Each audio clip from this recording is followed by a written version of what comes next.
কাশ্মীরে জঙ্গি হামলার মধ্যেই আবার অন্য এক ঘটনাকে কেন্দ্র করে তুলকালাম বাংলায়। পেহেলগাঁওয়ের ঘটনায় আদা জল খেয়ে নেমে পড়েছে বিজেপি এবং নানান হিন্দুত্ববাদী সংগঠন। ধর্মনিরপেক্ষ যারা তাদেরও নিশানা করছে কেউ কেউ।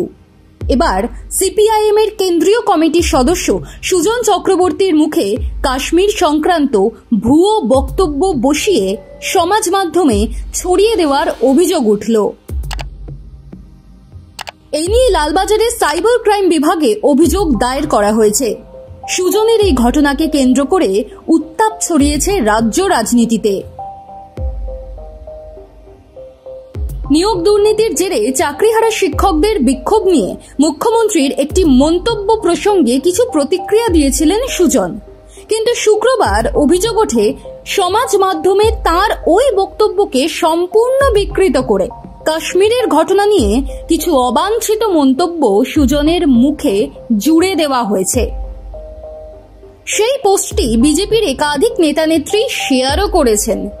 এরপরেই সিপিএম এর আইনজীবী নেতা সায়ন বন্দ্যোপাধ্যায় লালবাজার সাইবার ক্রাইম শাখায় এই নিয়ে অভিযোগ করেন। ঘটনা প্রসঙ্গে সুজন বলেছেন, আমার ছবি ব্যবহার করে এবং মিথ্যে কথা জুড়ে দিয়ে সোশ্যাল মিডিয়ায় একটি পোস্ট ছড়িয়েছে। আমি দ্ব্যর্থহীনভাবে জানাচ্ছি যে আমি কখনোই কোনো মাধ্যমে, এমনকি সামাজিক মাধ্যমেও এই ধরনের কথা বলিনি।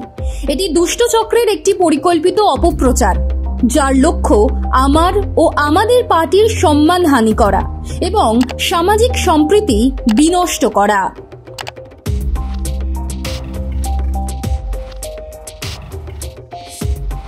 এর বিরুদ্ধে আমি আইনগত ব্যবস্থা নিয়েছি। আমার আইনজীবী ইতিমধ্যেই কলকাতা পুলিশের সাইবার অপরাধ দমন বিভাগে অভিযোগ দায়ের করেছেন। ষড়যন্ত্রকারীদের বিরুদ্ধে আইনিভাবে মোকাবিলা করা হবে। যারা শেয়ার করেছেন তাদের বিরুদ্ধেও। বন্ধু, শুভাকাঙ্ক্ষী এবং নাগরিকদের কাছে আবেদন, এ ধরনের জাল পোস্ট বিশ্বাস বা শেয়ার করা থেকে বিরত থাকুন। এ ধরনের বিভাজনমূলক কৌশলগুলির বিরুদ্ধে সতর্ক থাকুন। এই ধরনের ভুল তথ্য চোখে পড়লে তা অবিলম্বে রিপোর্ট করুন।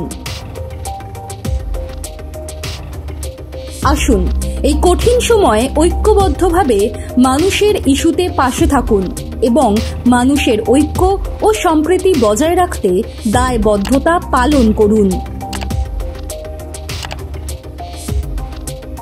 সুজনের এই অভিযোগের আগেই কাশ্মীরের ঘটনা নিয়ে পথে নেমেছে সিপিআইএম। রাজ্যের সাম্প্রদায়িক সম্প্রীতি যাতে অটুট থাকে।